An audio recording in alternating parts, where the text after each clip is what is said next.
Permission नाही काही direct जाऊन डंप करायचं. आता या ते काही नाही, बरेच लोक बाधच झाले. ए गोडाऊनमध्ये जाऊ ये.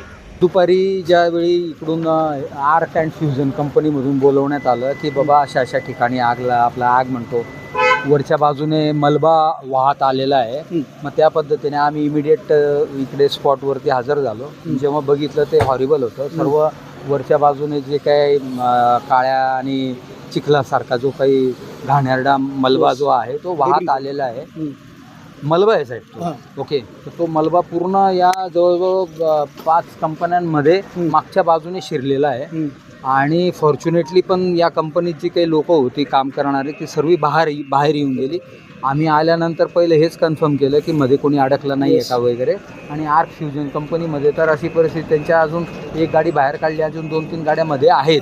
ओके, आता त्याच्या व्यतिरिक्त कंपनीचं जो काही प्रोसेस वगैरे जे आहे किंवा काय ते सर्व मोठ्या प्रमाणात डॅमेज झालेलं आहे. मग त्याच्यामुळे आता या ठिकाणी जे संबंधित MIDCचे, नवी मुंबई महापालिकेचे, त्याचबरोबर पोलीस यंत्रणा जी आहे तर त्यांना त्याच्या व्यतिरिक्त फॅक्टरी इन्स्पेक्टर, MPCB या सर्व लोकांना संबंधित जे अधिकारी आणि वगैरे होते त्यांना इथं बोलवलं.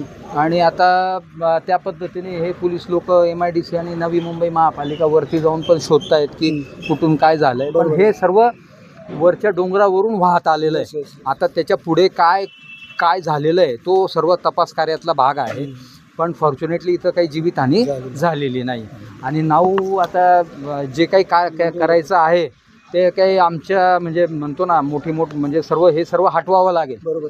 आता पावसाळा तोंडावरती त्याच्यामुळे हे सर्व सुरू झालं. लवकरात लवकर हे सर्व काढून त्याप्रमाणे करण्याचं जे आहे तर संबंधित जे काही महापालिकेचे आणि MIDCचे अधिकारी मंडळी आहेत ते त्याच्यावरती काय करता येईल त्याच्यावरती विचार विनिमय चालू आहे. ठीक आहे.